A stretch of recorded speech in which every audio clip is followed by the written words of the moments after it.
Welcome back to That's Kami mga paps. And for today's vlog, meron na naman tayong panibagong product mula kay Tanzu.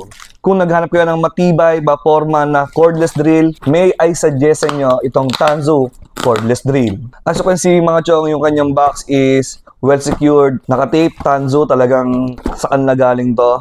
Then buksan natin. I'm so excited, may bago na naman gamit. At nabudol na naman tayo ng Lazada. As you can see, meron na yung bubble wrap. Hilahin na yan. Tamang-tama to mga chong. Kung halimbawa, bigay na ng 13-month or ng bonus nyo, kahit papano, mag-invest po kayo lagi sa gamit. Isa-isa lang. Hindi kailangan biglaan o maramihan, okay? Nabili natin to kay Lazada for around 1,200 pesos mga chong. As you can see, sa box pa lang, panalo na. Color military green. Upon opening, unang makita natin dito mga chong is itong manual. Tanzu, legit na Tanzu. Sana hindi tayo matanso dito mga chong. Charger, napakalaki. Mukha siyang mamahalin kapag malaki yung charger. Tapos dito naka-indicate yung kanyang plug. Tapos 100%. Okay, tsaka makikita natin dito kung nag-charge yung ating battery. So ito nga palang in-order ko is wala siyang battery, no? Kasi meron na akong battery galing sa previous na in-order natin, yung impact wrench. So kukunin ko lang saglit mga chong. Ito yung itsura ng battery natin mga chong. Ayan, para meron kayong idea. Power share, 15 cells. Makunat na to mga chong. Alam nyo, inaabot sa ito ng nung una kong binili, almost 2 months bago ko siya chinarge ulit. Pero ginagamit ko siya, no? Talaga napakakunat, ang tagal malobat. Compared sa mga ibang ordinary na power tools na mumurahin. Ito, legit yung mga battery cells na nakalagay dito. Tingin ko, papasok siya dito sa ating cordless drill. Kaya hindi na ako bumili ng extra battery kasi meron na ako pati, malaki naman ang capacity dito, 15 cells. Tapos mas mataas din yung ampere nito compared dun sa mga 10 cell. Kaya mas mapapalakas ito yung ating cordless drill. Try natin kung susukat sa kanyang charger. Yun, naglalak naman ha. Then dito guys, setting natin yung kanyang charger na. Ayan. So kapag wala pa siyang battery, color green, then try natin salpak tong ating battery kung magcha-charge. Yun. So dito pinapakita niya na kapag pula, charging, then 100% kapag nakakulay green na ito. So yun lang yung purpose niya mga chong. So para pagtatanggalin nyo na, dito press nyo lang to. Then hila. Okay. Kasi yan, naglalak yan. Dito naman tayo sa kanyang mga accessories na kasama. Yun, meron tayo dito mga pang-screw sa wall. Nakalimutan ko tawag dito. Hindi ko naalalahanin. So, dalawang klase siya. Este, ano pala, pareho lang. Yan, pareho lang. Tapos, ito, dami ko ng ganito.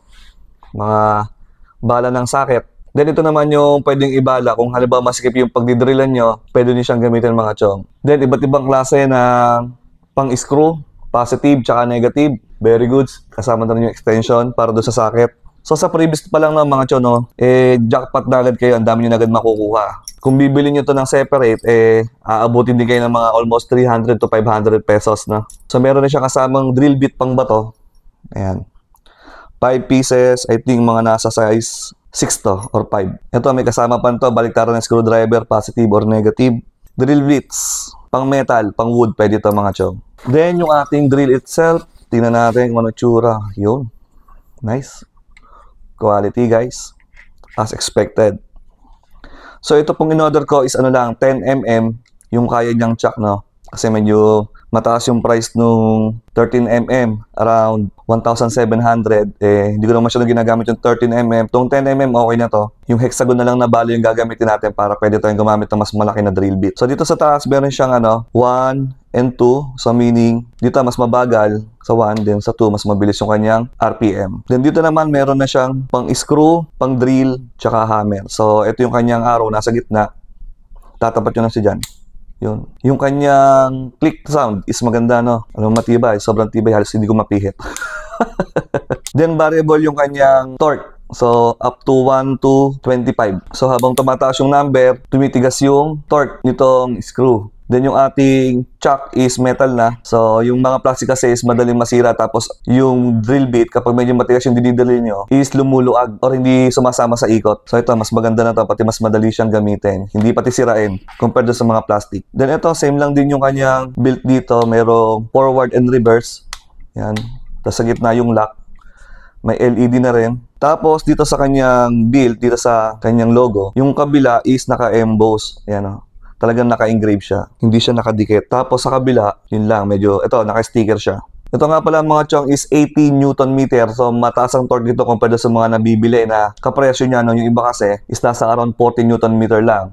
So sa torque, ito yung pinakamalakas compare sa other brands. Tapos yung kanyang RPM, kagandahan nito, 3,000 RPM na siya. Compare din sa iba na kapresyo nito is mga nasa around 1,500 RPM lang.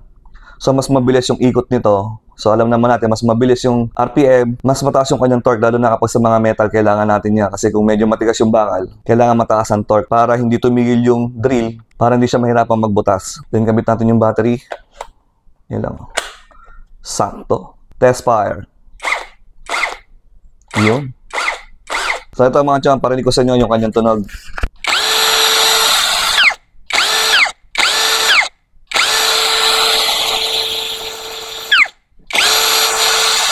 So ito mga chong, hindi siya umiinit kaagad kahit medyo matagal ko siyang naka-on.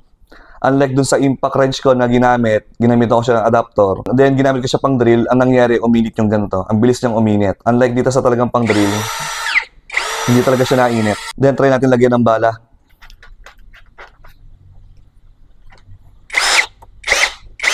Then tingnan natin yung diretso.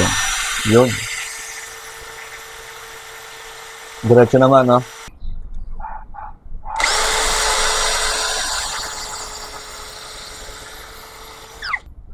Then dito mga chong, try naman natin sa hammer. So halimbawa concrete yung bubutasin natin, no? Yan, taas lang natin tong ating torque.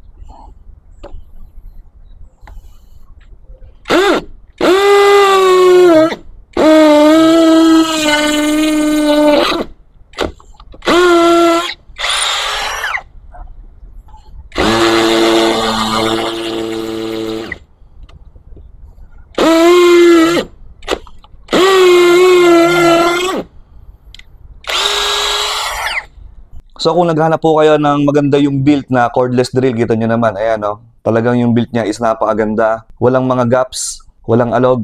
Yung battery makunat, 18 Newton meter yung kanyang torque, 10 mm yung kanyang chuck, tapos metal pa. And lastly, 3,000 RPM yung kanyang speed. May sasuggest ko po sa inyo talaga itong si Tanzu na cordless drill mga chong. So hanggang dito na lang sa ating review. Maraming salamat sa panonood. Ito po ang Dad's Cabin. I'm out.